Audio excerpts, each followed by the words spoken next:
Assalamualaikum warahmatullahi wabarakatuh. Yang terhormat Bapak Laude Muhammad Nikmat. Saya Diana Ayu Lestari, NIM 111-22013, ingin memaparkan tentang prinsip-prinsip perbankan syariah. Mata kuliah perbankan syariah.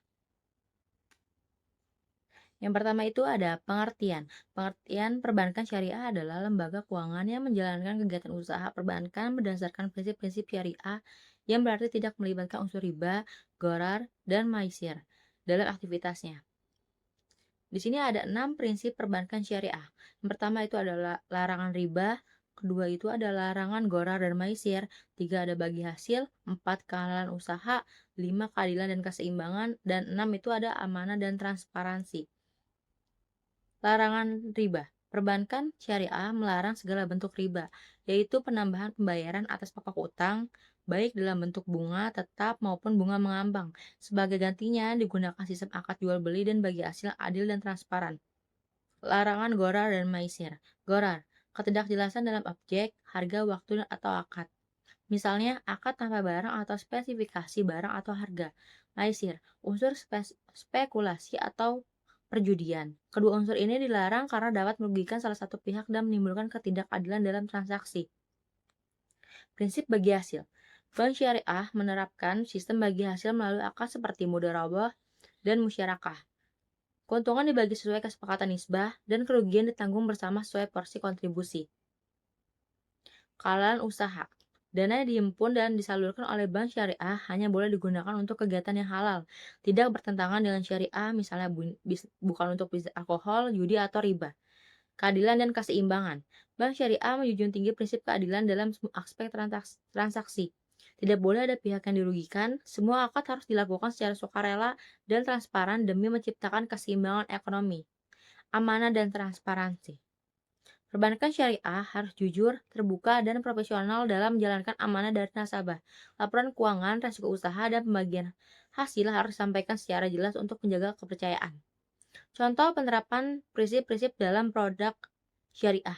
Pertama itu ada tabungan syariah, menggunakan akad wadiah atau mudharabah, menjunjung prinsip amanah dan transparansi. Kedua itu pembiayaan usaha, berdasarkan akad mudharabah atau musyarakah, mewujudkan keadilan bagi hasil dan menghindari riba. Tiga itu ada pembiayaan konsumtif, misalnya pembelian rumah menggunakan mudharabah atau ijarah sesuai dengan prinsip halal dan anti gharar. Akad-akad yang digunakan, pertama itu akad jual beli. Ada mudharabah, salam istisna. Mudharabah itu jual beli dengan harga pokok, margin keuntungan yang disepakati. Bank membeli barang yang dibutuhkan nasabah lalu menjualnya kepada nasabah dengan harga lebih tinggi secara cicilan. Contohnya itu pembelian motor melalui bank syariah. Salam, bayar di muka, barang diserahkan belakangan, cocok untuk pembelian hasil pertanian atau produk tertentu yang belum ada saat akad. Contoh itu bank membayar penuh kepada petani sekarang, hasil panen diserahkan nanti. Istisna. Akad pemesanan barang dengan pembayaran bisa di muka, cicil, atau di akhir. Barang dibuat sesuai pesanan. Umumnya digunakan untuk produk, manufaktur, atau konstruksi. Contoh pembangunan rumah atau gedung yang dipesan melalui bank syariah. Kedua itu ada akad sewa atau ijarah. Ijarah adalah akad sewa, menyewa jasa atau barang dalam perbankan syariah. Nasabah membayar ujarah atau sewa kepada bank atas penggunaan barang atau jasa. Contohnya itu sewa alat berat, sewa rumah, atau leasing kendaraan tanpa unsur riba. Kepemilikan barang tetap milik bank, nasabah hanya yang menyewa dan membayar biaya sewa sesuai kesepakatan.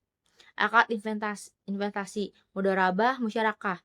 Mudharabah itu akad kerjasama antara pemilik modal dan pengusaha usaha. Keuntungan dibagi sesuai nisbah yang disepakati. Contohnya itu nasabah menaruh dana di bank untuk dikelola dalam pembiayaan usaha. Terus ada musyarakah. Akad kerjasama dua pihak atau lebih yang sama-sama memberikan modal untuk usaha tertentu.